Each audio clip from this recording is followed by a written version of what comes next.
নমস্কাৰ ভাস্কৰজ্যোতি এষ্ট্ৰবাস্তু জ্ঞান চেনেললৈ সকলোকে পুনৰবাৰ স্বাগতম জনাইছোঁ। আজি মই 2026 বৰ্ষৰ বাকী থাকি যোৱা 3টা ৰাশি ও লগ্নৰ বিষয়ে আপোনালোকক জনাব বিচাৰিছোঁ। আৰু ইতিমধ্যে মই আগৰ 9টা সম্পূৰ্ণ কৰিছোঁ আৰু আজি প্ৰথম মই মকৰ লগ্ন বা মকৰ ৰাশি মই 2026 বৰ্ষৰ বিষয়ে এটা সম্যক জ্ঞান আপোনালোকক দিব বিচাৰিছোঁ। এইটো মই শ্বৰ্টকাট হিচাপে সময়খিনি কৈ দিম, ৰাজযোগ সময় কৈ দিম, ভাল সময়, বেয়া সময়, অশুভ সময়, শুভ সময়খিনি কৈ দিম। আপোনালোকে চাই ল'ব নিজে মিলাই।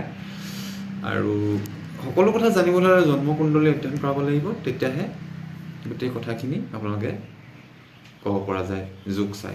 এতিয়া বৰ্তমান মই আপোনালোকক বৰ্তমান সময়ত মকৰ লগ্ন বা মকৰ ৰাশিৰ এটা খৰচৰ যুগ চলি আছে। কোনোবাই পইচা ধাৰলৈ বিচাৰিব, কাৰোবাক পইচা দিবলগীয়া হ'ব, পোৱা পইচা আপোনালোকে ঘপকৈ ঘূৰাই নাপাব, এনেকুৱা ধৰণৰ এটা যুগ আছে। স্বাস্থ্যৰ ক্ষেত্ৰত অলপমান বৰ্তমান বাধা বিঘিনি আছে।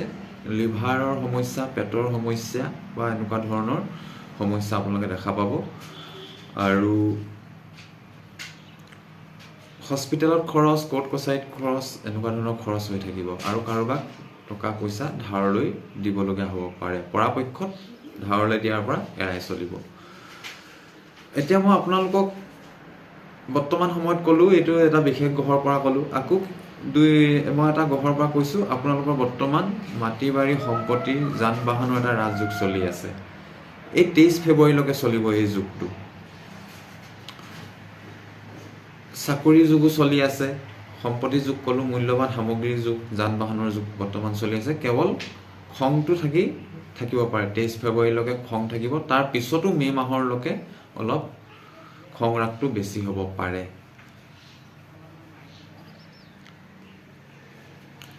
আপোনালোকৰ মই এতিয়া আৰু এটা ৰাজযোগৰ কথা কৈছোঁ। 1 জুনৰ পৰা অক্টোবৰ মাহৰ শেষলৈকে, 31 অক্টোবৰলৈকে এটা ৰাজযোগ পাব। সেই ৰাজযোগটোত বিবাহ হ'ব বহুতৰ, ব্যৱসায়ত ভাল হ'ব, ধন টকা পইচা হাতলৈ আহিব, যুগ্ম ব্যৱসায়ত শুভ হ'ব, প্ৰেম হ'ব, বিদ্যাৰ ক্ষেত্ৰতো উন্নতি হ'ব আৰু লাভ হ'ব সেইখিনি সময়ত। 1 জুনৰ পৰা 31 অক্টোবৰলৈকে এইটো এটা 2 নম্বৰ ৰাজযোগ। তাৰপিছত আপোনালোকৰ আৰু এটা ৰাজযোগৰ কথা কৈছোঁ। 11 মে'ৰ পৰা 20 জুন, প্ৰায় 40 দিনৰ ওচৰা-ওচৰি, সেইটো এটা ৰাজযোগ। সেইটো আপোনালোকৰ সম্পত্তিৰ যুগ, যান বাহনৰ যুগ, মাটি বাৰীৰ ক্ষেত্ৰত শুভ, ঘৰুৱা মূল্যৱান সামগ্ৰী লোৱাৰ যুগ। কোনোবাই সম্পত্তিও কিনিব পাৰিব। 11 মে'ৰ পৰা 20 জুন 2026। আৰু আপোনালোকৰ আৰু এটা ৰাজযোগৰ কথা কৈছোঁ। 3 ছেপ্টেম্বৰৰ পৰা 5 নৱেম্বৰ 2026। এইটো যান বাহনৰ যুগ। গ্লেমাৰ জগতৰ লগত যদি জড়িত হ'ব বিচাৰিছে, কোনোবাই অভিনয় জগত, কোনোবাই মডেলিং জগত, কোনোবাই বিউটি পাৰ্লাৰ কাম কৰিব বিচাৰিছে, কছমেটিক আইটেমৰ মূল্যৱান সামগ্ৰীৰ কাম কৰিব বিচাৰিছে, কোনোবাই সেইখিনি সময়ত ভাল বুটিক খুলিব বিচাৰিছে, সেইটোৱে যিবোৰ মূল্যৱান সামগ্ৰী খুব প্ৰেচিয়াছ, দামী, সেই তাৰ ব্যৱসায় কৰিব বিচাৰিছোঁ, কাৰোবাৰ চাকৰি হ'ব, আৰু কোনোবাই এয়াৰ হোষ্টেজৰ কৰিব বিচাৰিছে, এইবোৰৰ কাৰণে খুব ৰাজযোগ সেইটো এটা হ'ব। এইটো 3 ছেপ্টেম্বৰৰ পৰা 5 নৱেম্বৰৰ ভিতৰত এইটো খুব ভাল হ'ব আপোনালোকৰ। আৰু 19 এপ্ৰিলৰ পৰা 14 মে'ৰ ভিতৰত এটা ভাল যুগ পাব। শিক্ষাৰ ক্ষেত্ৰত ভাল, প্ৰেমত শুভ, বহুতৰ প্ৰেম হ'ব আৰু কাৰোবাৰ প্ৰেম বিবাহ হৈ যাব পাৰে 19 এপ্ৰিলৰ পৰা 14 মে'ৰ ভিতৰত। কাৰোবাৰ সন্তান গৰ্ভধাৰণৰ যুগো হ'ব পাৰে, সন্তান প্ৰাপ্তিৰ যুগো আহিব পাৰে কাৰোবাৰ সেইখিনি সময়ত। সেইটো এটা বেলেগ গ্ৰহৰ পৰা মই আপোনালোকক কৈ আছোঁ। এতিয়া আপোনালোকৰ আৰু এটা ভাল যুগ আছে, সেইটো আছে 14 এপ্ৰিলৰ পৰা 15 মে'। এইটো এটা বেলেগ গ্ৰহৰ পৰা মই কৈছোঁ। সেইখিনি সময়তো আপোনালোকে ৰাজনীতিৰ বাবে ভাল, সামাজিক ক্ষেত্ৰৰ বাবে ভাল। কোনোবাই নিৰ্বাচন যদি প্ৰতিদ্বন্দ্বিতা কৰিব এইবাৰ, তাৰ কাৰণে খুব ভাল সময়। কাৰোবাৰ যদি টিকেট পাবলগীয়া আছে, পাই যাব, তেওঁ নিৰ্বাচন প্ৰতিদ্বন্দ্বিতা কৰিব, সমাজৰ কামত জড়িত হ'ব, মান সন্মান পাব, সম্পত্তিৰো সময় এইখিনি সময়ত। যান বাহনৰ সময়, ঘৰ দুৱাৰ ভাল সময় এইখিনি। এতিয়া আপোনালোকৰ যদি মই কিছুমান যুগৰ কথা কওঁ, 17 আগষ্টৰ পৰা 17 ছেপ্টেম্বৰত অশুভ সময়। স্বাস্থ্যৰ ক্ষেত্ৰত বেয়া, পিতৃৰ স্বাস্থ্যৰ ক্ষেত্ৰত বেয়া, আপোনাৰ নিজৰ স্বাস্থ্যৰ ক্ষেত্ৰতো বেয়া, হাৰ্টৰ প্ৰব্লেম হ'ব পাৰে, অস্ত্ৰোপচাৰ হ'ব পাৰে শৰীৰৰ। 17 আগষ্টৰ পৰা 17 ছেপ্টেম্বৰ। 18 ছেপ্টেম্বৰ বা 12 নৱেম্বৰত বৈবাহিক জীৱনৰ বাবে বেয়া, মংগল দোষ লাগিব পতি পত্নীৰ মাজত, বিবাহিত যিসকল হয়। স্বাস্থ্য হানি হ'ব, তৰ্ক বিতৰ্ক হ'ব, যুগ্ম ব্যৱসায়টো বেয়া। তাৰপিছত আপোনাৰ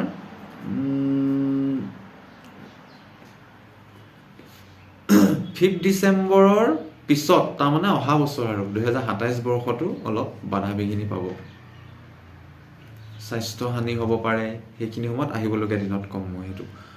আৰু আপোনালোকৰ বাকী এই যিখিনি মই ডেট ক'লোঁ, এইখিনি ডেট মিলাই মেলি আপোনালোকে বছৰটো তেনেকৈ ৰাজযোগ বোলা সময়খিনিত আপোনালোকে শুভ, কোনোবাই গৃহ প্ৰৱেশ কৰিব পাৰে, নতুন ঘৰত সোমাব পাৰে, কোনোবাই সম্পত্তি কিনিব পাৰে, কোনোবাই যান বাহন ল'ব পাৰে, কোনোবাই কিবা মূল্যৱান সামগ্ৰী ল'ব পাৰে, কোনোবাই শুভ কৰ্ম আৰম্ভ কৰিব পাৰে। সেই ৰাজযোগ সময়খিনি মিলাই ল'ব। এতিয়া কুম্ভ ৰাশি বা কুম্ভ লগ্নৰ কথা যদি কওঁ, বৰ্তমান এই গোটেই কথাখিনি মই কেইবাটা গ্ৰহক লৈ কিনি কৈছোঁ। সেইকাৰণে কোনোবা এটা গ্ৰহই ৰাজযোগ দি থাকিলে কোনোবা এটা গ্ৰহই সেইখিনি সময়ত আপোনালোকক অলপ বাধা বিঘিনি দিব পাৰে। বৰ্তমান কুম্ভ লগ্ন বা কুম্ভ ৰাশিৰ বাবে গৰ্ভধাৰণৰ সময়, প্ৰেমত শুভ, উন্নতি হ'ব, ধন যোগ, আয় বাঢ়িব, উচ্চ শিক্ষাৰ যুগ বৰ্তমান খুব ভাল সময়। পেটৰ ৰোগ হৈ থাকিব পাৰে, এইটো চাব। এইটো জুন মাহলৈকে কৈছোঁ মই, জুন মাহৰ মে' মাহৰ শেষলৈকে, মানে জুন মাহৰ 1 তাৰিখ আগলৈকে, 1 জুনৰ পৰা অক্টোবৰলৈকে পুনৰ আপোনালোকৰ স্বাস্থ্যৰ ক্ষেত্ৰত সাৱধান হ'ব। ধন হানি যোগ, ধন টকা পইচা বেলেগক হাতলৈ নিদিব, খৰচ হ'ব, হস্পিটেলৰ কাৰণে হ'ব পাৰে। আৰু আপোনালোকৰ সেইখিনি সময়ত শত্ৰু দেখিব, খুব জ্ঞানী শত্ৰু আহিব আপোনালোকৰ লগত যুঁজিবলৈ। 1 জুনৰ পৰা অক্টোবৰলৈকে। 31 অক্টোবৰ পৰা ডিচেম্বৰ শেষলৈকে এটা ভাল যুগ, বিবাহৰ সময়, প্ৰেমৰ সময়। সেইখিনি সময়তো আপোনালোকৰ কৰ্ম সফলতা হ'ব, আয় বাঢ়িব, মান সন্মান পাব, যাত্ৰা হ'ব পাৰে, ঘৰখনত মাংগলিক কৰ্ম হ'ব পাৰে, ককায়েক বায়েকৰ বা নিজৰ ক্ষেত্ৰতো। এইটো আপোনালোকৰ 31 অক্টোবৰৰ পৰা ডিচেম্বৰলৈকে এইখিনি ক'লোঁ। তাৰপিছত আপোনালোকৰ বৰ্তমান সময়খিনি যদি মই চাওঁ, এইখিনিতো মই ৰাজযোগৰ কথা ভাল সময়খিনি ক'লোৱে। এতিয়া আকৌ বেলেগ গ্ৰহই অকণমান বাধা বিঘিনি কৰি আছে। এইটো হৈছে আপোনালোকৰ এতিয়া মানসিক ভ্ৰম, টেনশ্যন, খৰচ, শ্বৰ্টকাটত পইচা আনিম বুলি ভাবি লোকচানত পৰা, এনেকুৱা ধৰণৰ হৈ আছে। কোনোবাই ধন টকা পইচাৰ ক্ষেত্ৰতো আপোনালোকক ঠগি উলিয়াই লৈ যাব পাৰে। আৰু যিসকল বিবাহিত, তেওঁলোকৰ বৈবাহিক জীৱনত পতি পত্নীৰ মাজত তৰ্ক বিতৰ্ক হ'ব পাৰে, বা কোনোবা এজনৰ স্বাস্থ্য হানি হ'ব পাৰে। আৰু যুগ্ম ব্যৱসায় যদি কোনোবা কৰি আছে, তাতো অকণমান টেনশ্যনটো থাকিব বৰ্তমান। এইটো গোটেই বছৰটোৰ কাৰণে ক'লোঁ এইটো কথা মই, এই যিটো অশুভ সময় কৈছোঁ, টেনশ্যন, কোৰ্ট কাছাৰী, হস্পিটেল, এনেকুৱা ধৰণৰ শ্বৰ্টকাটত পইচা উপাৰ্জন কৰিব গৈ ঠগ খোৱা। কিছুমানে বহুতে লটাৰী যোগেদি, জোৱা যোগেদি বা সুতৰ যোগেদি কৰিব যায়। কোনোবা বিশ্বাসী মানুহ বুলি ভাবি টকা দি দিব, অসুবিধাত পৰিব। এই গোটেই বছৰটো এইটো থাকিবই। এতিয়া আপোনালোকক মই বৰ্তমান কিন্তু হস্পিটেল, কোৰ্ট কাছাৰী, মংগল দোষ লাগি আছে। এইকেইটা ক্ষেত্ৰত হস্পিটেলত খৰচ হ'ব পাৰে, নিজৰ হ'ব পাৰে, ল'ৰা ছোৱালীৰ কাৰণে হ'ব পাৰে, পিতৃ মাতৃৰ কাৰণে হ'ব পাৰে, সম্বন্ধীয় কাৰোবাৰ কাৰণে হ'ব পাৰে। টেনশ্যনটো হৈ আছে কুম্ভ ৰাশি বা কুম্ভ লগ্নৰ কাৰণে। এইটো একদম ফেব্ৰুৱাৰী মাহলৈকেতো আছেই, 23 তাৰিখলৈকে, 23 ফেব্ৰুৱাৰীলৈকে। আকৌ আপোনালোকৰ আহিবলগীয়া দিনত 23 ফেব্ৰুৱাৰীৰ পৰা মে'লৈকে অশুভ সময়। 23 ফেব্ৰুৱাৰীৰ পৰা মে' 10 তাৰিখ মানলৈকে অশুভ সময়। তৰ্ক বিতৰ্ক, খৰচ, স্বাস্থ্যহানি, এনেকুৱা ধৰণৰ আপোনালোকে মানে লোকচান, এনেকুৱা ধৰণৰ সময় এটা চলি আছে। এতিয়া আপোনালোকৰ 11 মই এতিয়া মে'লৈকে ক'লোঁ, কিন্তু সেই একেখিনি সময়তে ভাল গ্ৰহও কেতিয়াবা দৃষ্টি দিলে অশুভ সময়বোৰ চলি গ'লেও অলপমান ভাল প্ৰভাৱ পায়। 11 মে' পৰা 20 জুনৰ ভিতৰত পৰাক্ৰম বৃদ্ধি হ'ব। 11 মে' পৰা 20 জুনৰ ভিতৰত যাত্ৰা হ'ব, কাৰোবাৰ চাকৰি হৈ যাব। কোনোবাই সামাজিক মাধ্যম, ছ'চিয়েল ছাইটৰ পৰা উন্নতি হ'ব। পৰাক্ৰমে আপুনি কাকো মানে সমীহ নকৰি আগবাঢ়ি যাব কামত, এনেকুৱা এটা যোগ আপোনালোকৰ 11 মে'ৰ পৰা 20 জুনৰ ভিতৰত আছে। তাৰপিছত আপোনালোকৰ সম্পত্তিৰ যুগ, গ্লেমাৰ জগতৰ যুগ ক'লোৱে, এইটো আপোনাৰ 19 এপ্ৰিলৰ পৰা 20 মে'ৰ ভিতৰত এইটো ভাল যুগ। যান বাহন ল'ব পাৰিব, সম্পত্তিৰ যুগ, গ্লেমাৰ জগতৰ লগত জড়িত যুগ, ব্যৱসায়ত হ'ব, এইটো এটা ৰাজযোগ। 19 এপ্ৰিলৰ পৰা 20 মে'। ইয়াৰ মাজত যদি বেলেগ কিছুমান গ্ৰহে বেয়া কৰি আছিলে, এই গ্ৰহটোৱে আপোনালোকক কিছুমান ক্ষেত্ৰত বেয়া সময়ৰ মাজতো আপোনালোকক উদ্ধাৰ কৰিবলৈ চাব। 3 ছেপ্টেম্বৰ বা 5 নৱেম্বৰলৈকে ভাগ্যই লগ দিব। কৰ্মক্ষেত্ৰত, ব্যৱসায় ক্ষেত্ৰত পিতৃৰ লগত ভাল সম্বন্ধ হ'ব। পিতৃৰ যদি বেমাৰ আজাৰ হৈ আছে সেইখিনি সময়ত উদ্ধাৰ পাব, যাত্ৰা হ'ব, উচ্চ শিক্ষা হ'ব, নতুন উদ্যম বাঢ়িব 3 ছেপ্টেম্বৰ বা 5 নৱেম্বৰৰ পৰা। 12 জানুৱাৰী বা 25 মাৰ্চ এইখিনিও আপোনালোকৰ যান বাহন, সম্পত্তি, মূল্যৱান সামগ্ৰীৰ যুগ হয়। 12 জানুৱাৰী বা 25 মাৰ্চ। এতিয়া 1 আগষ্টৰ পৰা 2 ছেপ্টেম্বৰৰ ভিতৰত গুপ্ত ৰোগৰ যুগ আছে। যান বাহনৰ পৰা সাৱধান, দুৰ্ঘটনা হ'ব পাৰে, অস্ত্ৰোপচাৰ হ'ব পাৰে, এইখিনি চাব। পিতৃ স্বাস্থ্যৰ ক্ষেত্ৰতো অশুভ হ'ব পাৰে, মাতৃ স্বাস্থ্যৰ ক্ষেত্ৰতো অশুভ হ'ব পাৰে। এই 1 আগষ্টৰ পৰা 2 ছেপ্টেম্বৰৰ মাজত। আৰু গোটেই কথাখিনি আপোনালোকক কৈছোঁৱেই। 14 এপ্ৰিলৰ পৰা 15 মে'ৰ ভিতৰত পুনৰ এটা যুগ আছে, এইটো ভাল। এইটো যুগতো আপোনাৰ ওচৰ চুবুৰীয়া বা এনেকুৱা ধৰণৰ সম্বন্ধ সম্পৰ্কত ভাল হ'ব, যাত্ৰা কৰিবলৈ মন যাব, আৰু এইটো এটা শুভ সময়। ভাল বেয়াখিনি আপোনালোকে ডেট ৱাইজ চাই ল'ব। মীন লগ্ন বা মীন ৰাশিৰ কাৰণে যদি মই কওঁ, বৰ্তমান সময়ত আপোনালোকৰ ঘৰ দুৱাৰ বনাব পৰা হেৰি আছে, মাটি বাৰী লোৱাৰ যুগ আছে, মূল্যৱান সামগ্ৰীৰ লোৱাৰ যুগ আছে বৰ্তমান। মই শুভ সময়খিনি কৈছোঁ, এইটো 1 জুনলৈকে চলি থাকিব। বৰ্তমান সময়ত 1 জুনলৈকে ভাল। এতিয়া 1 জুনৰ পৰা অক্টোবৰৰ শেষলৈকে শিক্ষাত বহুত ভাল, উচ্চ শিক্ষাৰ যুগ। জ্ঞান, বুদ্ধি, বিদ্যাৰ ক্ষেত্ৰত বহুত শুভ সময়। আৰু যিসকল বিবাহিত দম্পতি, গৰ্ভধাৰণৰ সময়, আৰু যিসকল সন্তান আছে, সন্তানৰ উন্নতি দেখিব। প্ৰেমত শুভ, সেইটো 1 জুনৰ পৰা অক্টোবৰলৈকে। আৰু 1 জুনলৈকে যান বাহন, সম্পত্তিৰ এইবোৰ যুগ আপোনালোকৰ।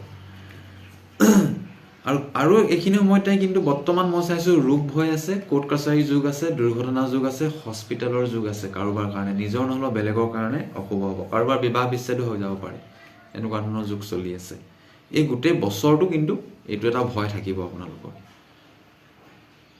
ঘৰৰ কোনোবা সদস্য মৃত্যু হ'ব পাৰে, কাৰোবাৰ হস্পিটেলত যাব পাৰে, বা আপোনাৰ বিদেশ ভ্ৰমণ হ'ব পাৰে, এনেকুৱা ধৰণৰ কিছুমান যুগ আছে। এইটো মই 2-3টা গ্ৰহৰ কথা ক'লোঁ। আকৌ এটা গ্ৰহৰ পৰা মই কৈছোঁ আপোনালোকক, আয় ভাৱটো কিন্তু আহি থাকিব। ধন টকা পইচা বৰ্তমান আহি থাকিব। 23 ফেব্ৰুৱাৰীলৈকে বহুত ভাল। 23 ফেব্ৰুৱাৰীৰ পিছত কিন্তু আপোনাৰ মই যিটো যুগৰ কথা কৈছোঁ এই অলপ আগতে, দুৰ্ঘটনা, কোৰ্ট কাছাৰী, ৰোগ, পৰিয়ালৰ কোনোবা সদস্যৰ মৃত্যু হোৱা, হস্পিটেলত খৰচ, তৰ্ক বিতৰ্ক, এনেকুৱা যুগ। 23 ফেব্ৰুৱাৰীৰ পৰা আৰু অকণমান বাঢ়িব এইটো মে'লৈকে। সেইকাৰণে অকণমান সাৱধান হৈ থাকিব।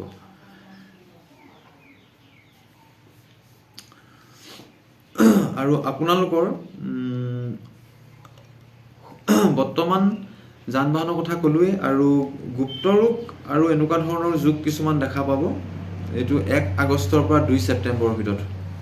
ৰোগ ভয় আছে, বৈবাহিক জীৱনত বাধা, গুপ্ত ৰোগ, ডায়েবেটিছ, এনেকুৱা ধৰণৰ লিভাৰৰ প্ৰব্লেম, কিডনী প্ৰব্লেম, এনেকুৱা ধৰণৰ বয়োজ্যেষ্ঠ ব্যক্তিবোৰৰ, যিবোৰ মানে অলপ বয়স হৈছে বা ৰোগত আছে, এওঁলোক অলপ মেডিকেল ট্ৰিটমেণ্ট কৰাই থাকিব। 18 ছেপ্টেম্বৰ বা 12 নৱেম্বৰলৈকে চাইছোঁ বিদ্যাৰ ক্ষেত্ৰত শুভ আৰু কাৰিকৰী বিদ্যাৰ ক্ষেত্ৰত হওক বা এনেকুৱা ক্ষেত্ৰত শুভ হ'ব। স্বাস্থ্যৰ ক্ষেত্ৰত খালি অলপ সাৱধান হ'ব আপুনি। আৰু প্ৰেমত বাধা পাব পাৰে, প্ৰেম প্ৰীতিত বাধা পাব পাৰে, কাৰোবাৰ প্ৰেমত বিচ্ছিন্ন হ'ব পাৰে। বৰ্তমান কিন্তু আয় বৃদ্ধি যুগ এটা চলি আছে। আৰু আপোনালোকৰ মোক 12 নৱেম্বৰৰ পৰা ডিচেম্বৰ মাহটো দুৰ্ঘটনা যুগ বা অশুভ যুগ হ'ব পাৰে। কিন্তু শত্ৰু আপোনালোকে পৰাস্ত কৰিব পাৰিব এই সময়খিনিত। শত্ৰু হানি হ'ব, শত্ৰুক নাশ কৰিব পাৰিব, কিন্তু স্বাস্থ্যৰ ক্ষেত্ৰত সাৱধান হ'ব। সেই ক্ষেত্ৰত সাৱধান হ'ব। 14 এপ্ৰিলৰ পৰা 15 মে'ৰ ভিতৰত ধন আহিব হাতলৈ। যেনেকৈ ধন আহিব আপোনালোকৰ খৰচো হ'ব আৰু পৈতৃক সম্পত্তিৰ পৰা লাভ হ'ব পাৰে, বা আৰু এটা কথা, মুখৰ বাণী কঠোৰ হ'ব সেইখিনি সময়ত। স্বাস্থ্যহানিৰ যুগো আছে আপোনালোকৰ 17 অক্টোবৰ পৰা 17 নৱেম্বৰ স্বাস্থ্যহানিৰ যুগ আছে। আৰু বৰ্তমান সময়খিনিত আপোনালোকৰ অলপ সাৱধান হৈ চলিব লাগে। এনেও মীন ৰাশি আৰু মীন লগ্নৰ কাৰণে মই আগতেই কৈ থৈছোঁ যে এই 2026 বৰ্ষটো খুব চেলেঞ্জিং হয়। খৰচ পাতি, ৰোগ নাশ, পৰিয়ালৰ সদস্য হেৰুৱা, কিন্তু তাৰ মাজতো আপোনালোকৰ আয় হ'ব, তাৰ মাজতো আপোনালোকৰ চাকৰি হ'ব নিজৰ, তাৰ মাজতো আপোনালোকে ধন টকা পইচা হাতলৈ আহিব, তাৰ মাজতো আকৌ আপোনালোকৰ খৰচ হ'ব, কাৰোবাৰ ভ্ৰমণ হ'ব, বিদেশ ভ্ৰমণ হ'ব, কাৰোবাৰ প্ৰেম হ'ব, প্ৰেম হৈও কাৰোবাৰ বিবাহ হ'ব পাৰে, আৰু কিছুমান ক্ষেত্ৰত প্ৰেমৰ ক্ষেত্ৰতো কেতিয়াবা বিচ্ছেদ আহিব পাৰে। কিন্তু আয়ু বৃদ্ধি যুগ, আয়ুৰ ক্ষেত্ৰত ভয় নাই ইমান, কিন্তু বাধা বিঘিনিৰ মাজেৰে মীন লগ্ন বা মীন ৰাশিৰ জাতক জাতিয়ে পাৰ হ'ব লাগিব গোটেই বছৰটো। আৰু মই আজি সম্পূৰ্ণ কৰিলোঁ 12টা ৰাশি আৰু লগ্ন। আপোনালোকে মিলাই চাব। জন্মকুণ্ডলী অধ্যয়ন কৰাবলৈ হ'লে মোৰ সৈতে যোগাযোগ কৰিব। আপোনালোকৰ জন্মৰ তাৰিখ, মাহ, চন, সময় আৰু জন্ম হোৱা ঠাই ঠিকনাৰ ৰেকৰ্ড মোক দিলে মানে মই চাই দিব পাৰিম। যোগ চাইহে জন্মকুণ্ডলী অধ্যয়ন কৰিব পাৰি। এটা থুলমুখ আভাস দিলোঁ। এই থুলমূল আভাসে যাতে আপোনালোকে নিজেই চাই মেলি গোটেইখিনি অলপ মিলাই চাই মোৰ সৈতে সংযোগ কৰিব। ডেছক্ৰিপশ্যনত মোৰ নাম্বাৰ দিয়া থাকিব। আৰু দূৰৰ শুভাকাংক্ষীসকলে মোক হোৱাটছএপৰ যোগেদি ডিটেইলছ দিওঁ, আকৌ হোৱাটছএপত মই গোটেই চাই মেলি ডিটেইলছখিনি পঠিয়াই দিব পাৰোঁ।